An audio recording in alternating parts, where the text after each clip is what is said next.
Hey everybody, it's Kristina again with Sun and Star Mystic Arts with the next major arcana card, which is the Magician. You see the number one there up in the top center. So if you are following my Fool video, which is not my Fool video, but like the Fool card video that I just did, and I'm following with this one, you know that we have now taken a leap of faith. And as we are going forward in this archetypal adventure from these number 0 up to number 21, for the major arcana. So we are now at the first numbered card, which is the Magician.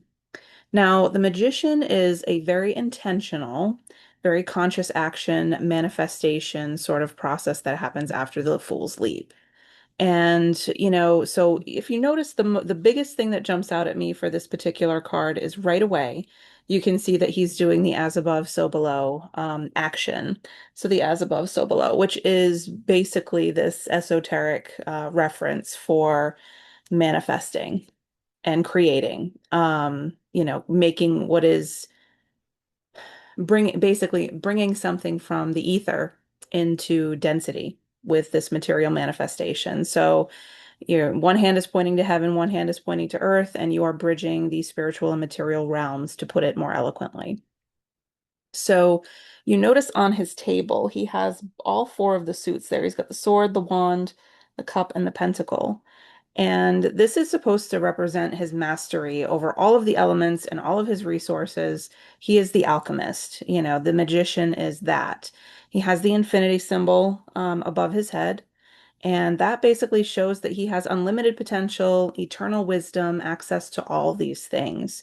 So, magician is a great place to be taking your first steps into that development.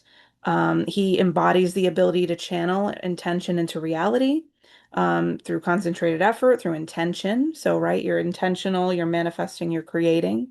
His red robe symbolizes passion and action. Again, the physical world where he is bringing things into manifestation. Now, when you're wearing white or you're seeing white, that again is going to reference purity. So purity of spirit and all of that. So this is not coming from somebody who is manipulating in a bad way. Not necessarily. I guess it depends on the other cards that come up for you. But, this person is spiritually pure, they're capable, they are related to the material realm as well as the spiritual realm. This is a representation of skills and resourcefulness. So it's showing with all these suits here on his table laid out, this is talking about that you have all the tools you need. So where you were the fool and you were kind of hoping you were fully prepared and you had everything you need, now you're in the position of the magician where you do have everything that you need. You have resourcefulness. Even if you don't have what you need, like in the full position, you are now in a state in the magician position where you can be resourceful and create what you need because he can create, right? Um, you've got skills and all of that fun stuff.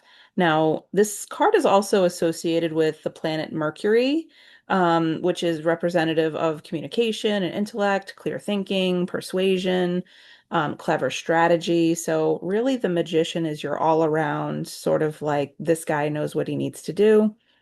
Um, and I'll say again, he's the alchemist. So he's taking, stuff from the ether and he is making it material and dense and part of our world in the physical. So he is making his ideas happen. He's creating them. Now, if you happen to get this card in reverse, you want to think about all of the things that somebody with all of these skills and abilities could be capable of in a negative way.